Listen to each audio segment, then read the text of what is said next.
Kepada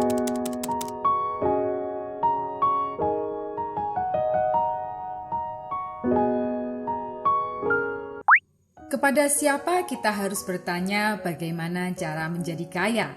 Ada seorang bapak yang tahu lebih banyak tentang menjadi kaya dari siapapun. Dia bernama Bob Proctor. Orang-orang menyebutnya guru orang kaya. Beliau menulis buku Change Your Paradigm, Change Your Life. Beliau mencantumkan 3 karakteristik yang dimiliki 90% orang kaya. Bahkan jika kamu hanya memiliki 1 atau 2 dari karakteristik ini, kamu masih memiliki peluang untuk menjadi kaya. Karakteristik pertama orang kaya, mereka tidak menyalahkan orang lain saat menghadapi masalah yang sulit. Ini karena orang kaya sudah tahu bahwa dia bisa mengubah diri sendiri, tapi sulit untuk mengubah orang lain. Pernahkah kamu mencoba mengubah orang lain? Bahkan aku sangat sulit untuk mengubah 1 kebiasaan buruk suamiku dan anakku yang tinggal bersamaku. Tapi apakah mungkin bisa mengubah pikiran atau perilaku orang lain?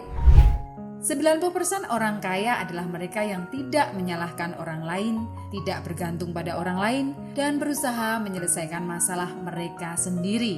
Jika kamu memiliki kemampuan untuk menyelesaikan masalahmu sendiri, kamu memiliki kualitas yang cukup untuk menjadi kaya.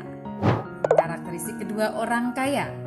Jika kamu dapat menempuh jalanmu sendiri dan tidak peduli jika orang lain mengejek dan menertawakanmu, kamu memiliki kualitas untuk menjadi sangat kaya. Orang kaya dengan kekayaan yang luar biasa menetapkan tujuan yang terdengar tidak mungkin, tetapi melalui pemikiran yang mendalam, mereka menemukan jalan, mengambil tindakan, dan akhirnya mencapai tujuan mereka. Mimpimu tidak mungkin tercapai. Kamu tidak realistis. Kamu gila.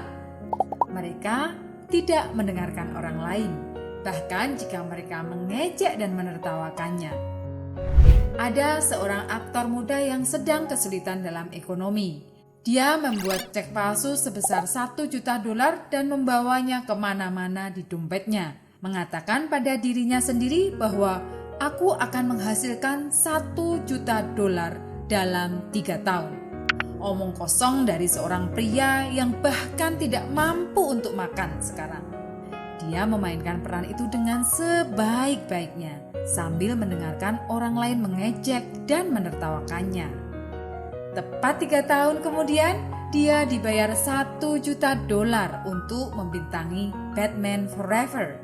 Ya, dia adalah Jim Carrey. Bob Proctor mengatakan bahwa orang yang memimpikan mimpi yang tidak realistis dan tidak mungkin terjadi lebih mungkin untuk menjadi kaya.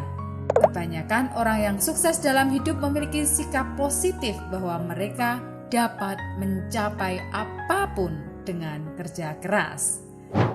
Kebanyakan orang merencanakan tujuan mereka sesuai dengan keadaan mereka, tetapi mereka yang menjadi sangat kaya melakukan hal yang sebaliknya.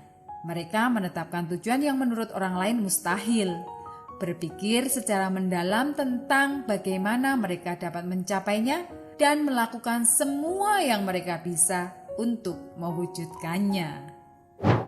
Karakteristik ketiga orang kaya. Mereka tidak membiarkan orang lain menetapkan berapa banyak pendapatan yang harus mereka miliki. Aku yang menetapkan penghasilanku. Orang lain menentukan penghasilanmu, contohnya gajimu. Bagaimana jika kamu tidak puas dengan gajimu? Kamu tidak akan pernah menjadi kaya dengan menabung gaji yang ditentukan oleh orang lain. Aku harus mengundurkan diri dan memulai bisnis sendiri untuk menjadi kaya. Kamu tidak boleh mengundurkan diri karena dorongan seperti ini. Kamu mungkin bisa menemukan solusi dari kontenku tentang bagaimana karyawan bisa memulai bisnis. Jika kamu ingin menonton video ini terlebih dahulu, klik kartu di sebelah kanan atas. Sebagian besar orang yang sudah kaya merasa tidak puas dengan gaji mereka dan meninggalkan pekerjaan mereka untuk memulai bisnis mereka sendiri, serta menghasilkan lebih banyak uang. Jika kamu merasa marah karena tidak puas dengan gaji atau penghasilanmu, sementara kamu sudah memiliki pengalaman dan pengetahuan yang cukup, maka kamu sudah siap untuk menjadi kaya. Bob Proctor mengatakan bahwa emosi marah adalah awal dari jalan menuju kekayaan. Mari kita rangkum secara singkat poin-poin utama dari cerita hari ini. Pertama, berhentilah menyalahkan orang lain. Kedua, jangan perhatikan apa yang orang lain katakan. Ketiga, miliki keinginan dan pengalaman yang cukup untuk menjadi kaya. Buku-buku yang pernah aku baca tentang cara menjadi kaya seperti The Secret, Think and Grow Rich, dan Change Your Paradigm, Change Your Life, semuanya memiliki satu kesamaan. Pikiran yang mendalam membuat kamu mengambil tindakan, dan tindakan tersebut secara kolektif mengubah hidupmu. Banyak orang biasa yang menjadi kaya dengan cara ini. Jadi, mengapa kita tidak?